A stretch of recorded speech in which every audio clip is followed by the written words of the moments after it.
That's what she said. No, I didn't. And then I remembered what I said. What I said was, I'm going to take a nap. If I'm awake when the chicken is done, I'll carve it for you. Now, I'll pause here while you all choose a team in this discussion. Yeah. And I'll tell you how naive I was. I thought that was the end of our discussion. I made my point. I wanted to go back to sleep. I rolled over and turned my back on my new wife. She got on the bed with both knees. Get up, you said you'd carve the chicken. Get out there and carve the chicken. You're not going back to bed. You carve the chicken. You hear what I said? I don't even know what this is about. I don't even know how to carve a chicken. Why don't you carve it? You can mutilate it as easily as I could. She says, I don't know how to carve a chicken either. You said you'd carve a chicken, out there carve a chicken. I go, all right. Carve your stupid bird. Now I'm walking to the kitchen. I'm not married 4 months. I'm already a mumbling idiot. I don't even like chicken. You want chicken, you go to Kentucky Fried Chicken. They'll carve it up for you. Well, you stupid chicken. Now I'm in the kitchen, not in a good mood. Got a greasy bird, got a knife, I got a fork. In comes my wife, who just told me she didn't know how to carve a chicken. Well, apparently there was a chicken carving class somewhere between our bedroom and the kitchen. Because everybody knows what happened next. Two little hands come out of nowhere. You're doing it all wrong. Let me show you how to do it. Stab the bird. Now I'm waving at her. Oh, yeah. She grabs my wrist and give me the bird. Oh, no, you're not getting this bird. And now, two grown adults, we have children, are wrestling over it. Give me, no, you look at, give me one. And at one point she goes, go back to sleep. Oh, I'll sleep like a baby now. What are you gonna run a jackhammer next? And I go, give me that bird. And I go, and the bird flies off the fork. It does like a 1.5 and lands right on her head. Boink. And she looks up at me with grease running down her face. I can't believe you just threw that bird at me. I didn't throw it. Yes, you did. She's on the phone with her dad. I married an animal. 37 years ago. We'll be at parties like a fundraiser where I'm working and we don't know anybody, and they'll find out she's married to the comedian. And they'll say, oh, that must be interesting. And Tammy will go, oh, well, you know, he tried to kill me once with a chicken. And in her version, I whipped it at her skull at 100+ miles an hour. I can always tell when she's telling her version, because at some point, 6 or 7 women turn around and glare at me.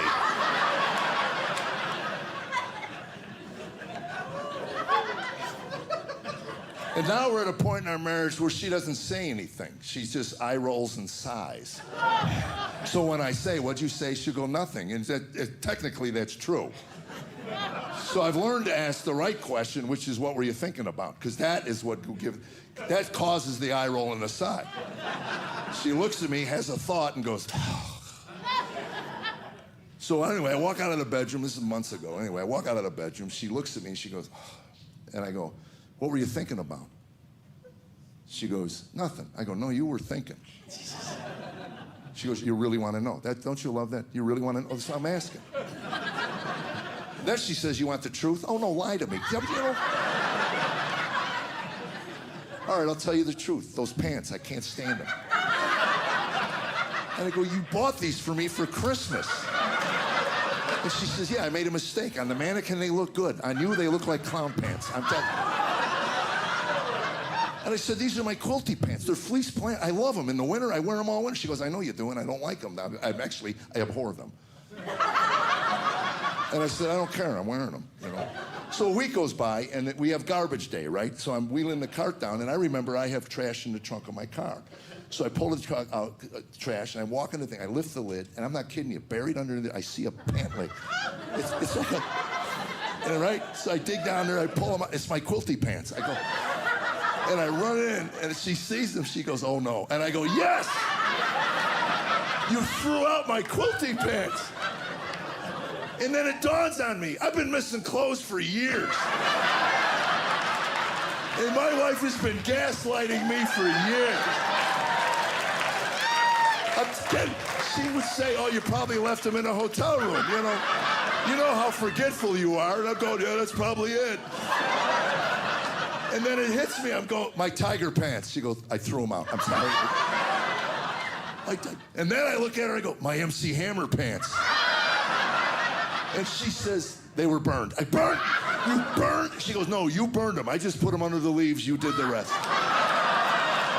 You're a psychotic.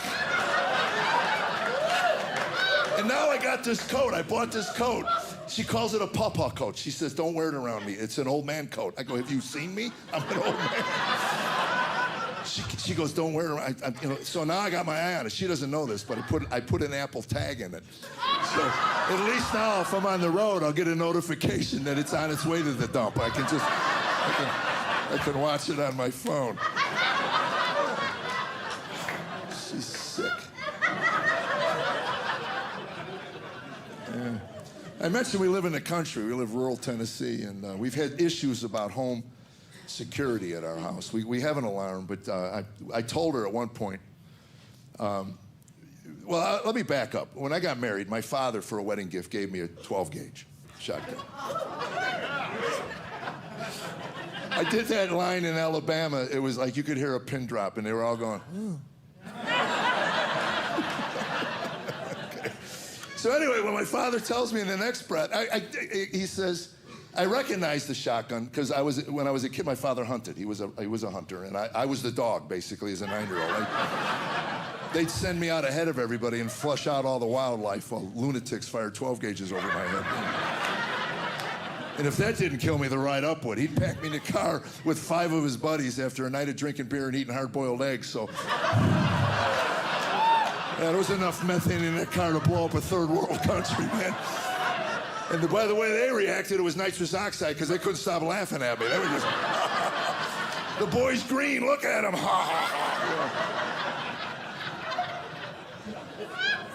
So he hands me this 12 gauge, and I go, I remember, that's the gun when I was a kid. He goes, yeah, I got it, I'm giving it to you.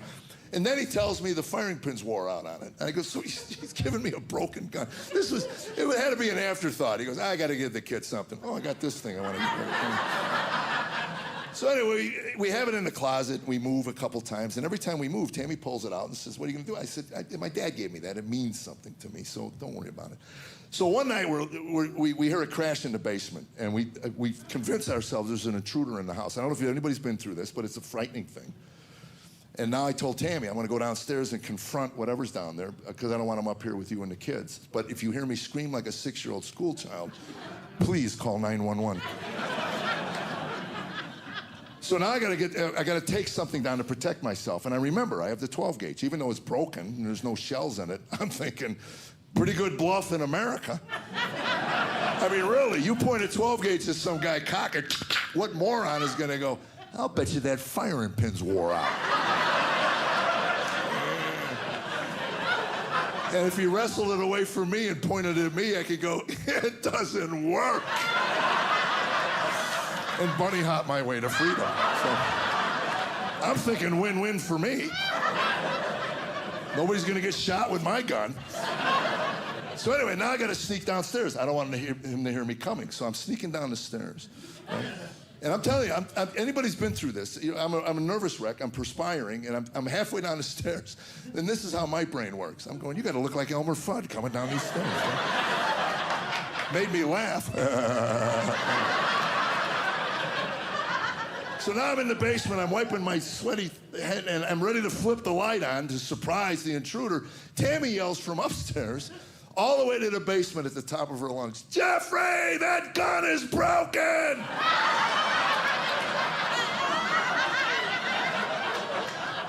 I'm not a poker player, but I'm guessing any bluff I had went out the window at that moment.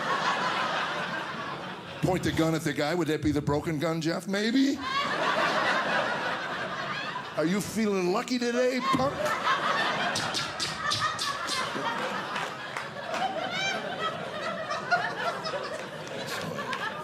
So now we moved to Tennessee. We're in rural Tennessee. And at one point I go to Tammy and I say, look, I know you don't want working guns in the house. But where we live, if somebody breaks in the middle of the night, unless the officer of the law is on our couch eating a sandwich, it's not going to end well for us. We need to be comfortable with firearms. We need to take the classes we need to take and get comfortable with this. She reluctantly agrees. So anyway, we go to the range. She shoots. She drops the gun. She goes, I'm not doing this. I'm not going to shoot another gun. I said, all right, new rules. If I'm not home and somebody breaks in, start talking to the guy about his health. Yeah, bring up his cholesterol, his blood pressure, you know. The stress of in the line of work he's in, his mom's probably not too happy about it. You know, just guilt him out of the house. That's what I'm saying. So I take a bunch of classes and I get comfortable with a firearm. So anyway, I buy a couple handguns. She makes me put them in the safe in the basement. Took me a couple days to figure out. Kind of defeats the whole point of home security. I'd have to convince the guy to let me go downstairs. You know, oh no, I got cookies down there. I'll bring them up. We'll have a good time. So now I got to get a gun safe. So I go to the gun store. I say, I need a safe that only I can get in. So he sells me a biometric fingerprint thing. Apparently, out of 6 billion people on planet Earth, I'm the only one that can open this safe. So here's the theory behind home protection. You're sleeping. You hear a noise, wakes you up. Your wife goes, there's somebody in the house. And you go, I got this, don't worry about it. You reach over, safe opens, and you protect your home. Theory. We have a dress rehearsal one night. I wake up, there's a human being at the foot of my bed at 3 in the morning. I don't know if you've ever, it was her, but I didn't know it. I honestly thought somebody was ready to attack me in the bed. So she's sitting there and I go, I end up picking up the safe and I'm ready to throw it at her. And she's screaming, Jeffrey, it's me. And I go, oh, you. I could have shot you. She says, not from when I saw you, Spaz. Holy cow.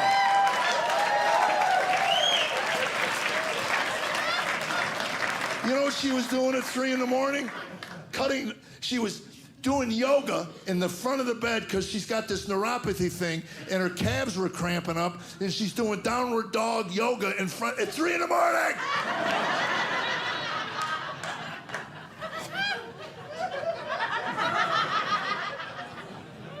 Now we don't even deal with it anymore.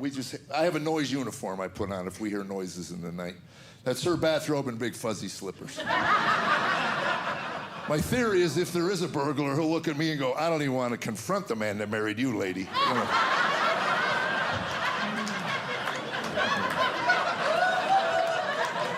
So I'll leave you with this. She woke me up at 3 in the morning about a month ago. She wakes me up at 3 o'clock in the morning. She goes, Jeff, wake up, Jeff, wake up, Jeff. It's Jeff Jenna, Jeff Jenna, Jeff Jenna. And I wake up and go, what about Jeff Jenna? She goes, that's the guy you worked with in New York. I couldn't remember his name. You guys were great.